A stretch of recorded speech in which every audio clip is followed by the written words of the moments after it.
ओम अच्युताय नमः। ओम अनंताय नमः। ओम गोविंदाय नमः। सर्वे गीता प्रेमियों को सादर प्रणाम के साथ जय श्री कृष्ण।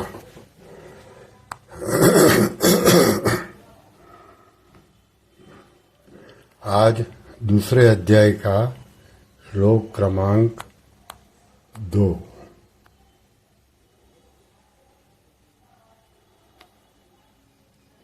भगवान ने अर्जुन के प्रति कौन से वचन कहे, इसे आगे के श्लोकों में कहते हैं।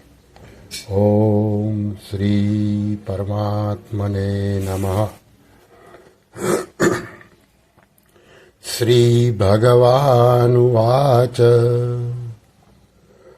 कृत्स्वा कस्मलमिदं विषमे समुपस्थितम् अनार्यजुष्टस्मस्वर्ग्यम् अकीर्तिकरमर्जुन।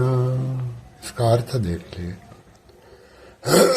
श्री भगवान बोले, हे अर्जुन, इस विषम अवसर पर तुम्हें यह कायरता कहाँ से प्राप्त हुई, जिसका कि श्रेष्ठ पुरुष सेवन नहीं करते, जो स्वर्ग देने वाली नहीं है और कीर्ति करने वाली भी नहीं है। अब इसका व्याख्या देख ले। भगवान ने संबोधन किया है अर्जुन। यह संबोधन देने का तात्पर्य है कि तुम स्वच्छ निर्मल अंतःकरण वाले हो, अतः तुम्हारे स्वभाव में कालुष्य यानी कि कायरता आना बिल्कुल विरुद्ध बात है। फिर यह तुम्हारे में कैसे आ गई? आगे है कृष्ट्वा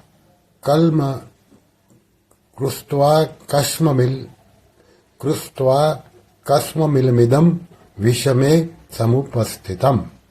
भगवान आश्चर्य प्रकट करते हुए अर्जुन से कहते हैं कि ऐसे युद्ध के मौके पर तो तुम्हारे में शूरवीरता उत्साह आना चाहिए था, पर इस बेमौके पर तुम्हारे में यह कायरता कहाँ से आ गई? आश्चर्य दो तरह से होता है, अपने न जानने के कारण और दूसरे को चेताने के लिए। भगवान का यहाँ जो आश्चर्यपूर्वक बोलना है वह केवल अर्जुन को चेताने के लिए ही है, जिससे अर्जुन का ध्यान अपने कर्तव्य पर चला जाए। कृतः कहने का तात्पर्य यह है कि मूल में यह कायरता रूपी दोष तुम्हें स्वयं में नहीं है। यह तो आगंतुक दोष है जो सदा रहने वाला नहीं है। समुपस्थितम कहने का तात्पर्य है कि यह कायरता केवल तुम्हारे भावों में और वचनों में ही नहीं आई है, किंतु तुम्हारी क्रियाओं में भी आ गई है। यह तुम्हारे पर अच्छी तरह से छा गई है, जिसके कारण तुम धनुष बाण छोड़कर रथ के मध्य भाग में बैठ गए हो। आगे शब्द है अनार्य जुष्टम।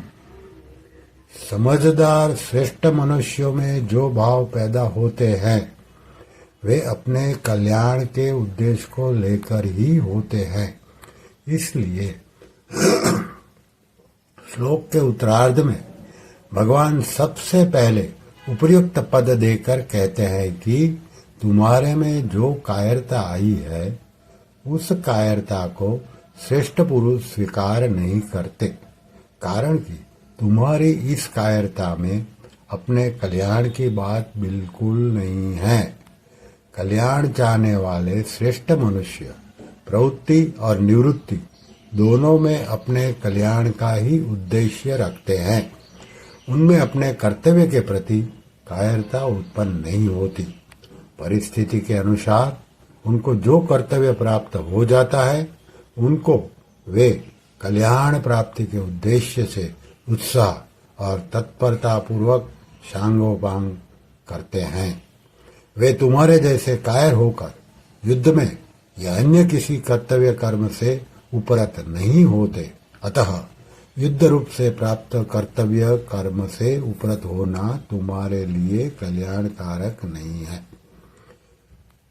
फिर है अस्वर्ग्यम।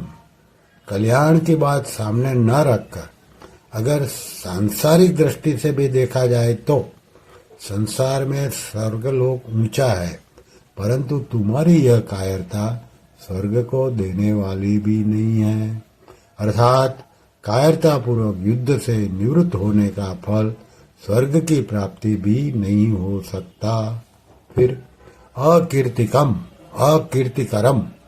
अगर स्वर्ग प्राप्ति का भी लक्ष्य न हो तो अच्छा जाने वाला पुरुष वही काम करता है जिससे संसार में कीर्ति हो, परंतु तुम्हारी जो कायरता है यह इस लोक में भी कीर्ति देने वाली नहीं है, प्रत्युत अपकीर्ति देने वाली है।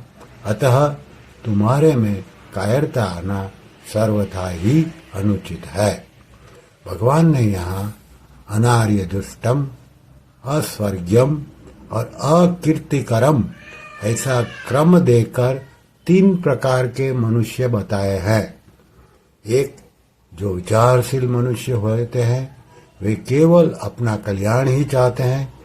उनका उद्देश्य ध्येय केवल कल्याण का ही होता है। 2, जो पुण्यात्मा मनुष्य होते हैं, वे शुभ कर्मों के द्वारा स्वर्ग की प्राप्ति चाहते हैं। वे स्वर्ग को ही श्रेष्ठ मानकर उसकी प्राप्ति का ही उद्देश्य रखते हैं। 3, जो साधारण मनुष्य होते हैं, वे संसार को ही आदर देते हैं, इसलिए वे संसार में अपनी कीर्ति चाहते हैं और उस कीर्ति को ही अपना ध्येय मानते हैं। उपर्युक्त तीनों पद देकर भगवान अर्जुन को सावधान करते हैं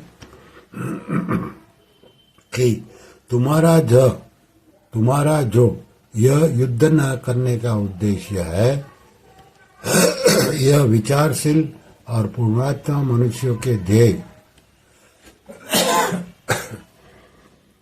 कल्याण और स्वर्ग को प्राप्त कराने वाला भी नहीं है, तथा साधारण मनुष्यों के ध्येय कीर्ति को प्राप्त कराने वाला भी नहीं है। अतः मोह के कारण तुम्हारा युद्ध न करने का निश्चय बहुत ही तुच्छ है, जो कि तुम्हारा पतन करने वाला है, तुम्हें नरकों में ले जाने वाला और तुम्हारी अपकीर्ति करने वाला है। ओम श्री कृष्णाय नमः। श्री कृष्ण शरणं मम। श्री कृष्ण शरणं मम। श्री कृष्ण शरणं मम। श्री कृष्ण शरणं मम। ओम श्री कृष्ण शरणं मम। ओम श्री कृष्ण शरणं मम। श्री कृष्ण शरणं मम। ओम श्री कृष्ण शरणं मम। श्री कृष्ण शरणं मम। श्री कृष्ण शरणं मम। श्री कृष्ण शरणं मम। ओम श्री कृष्णार्पणमस्तु।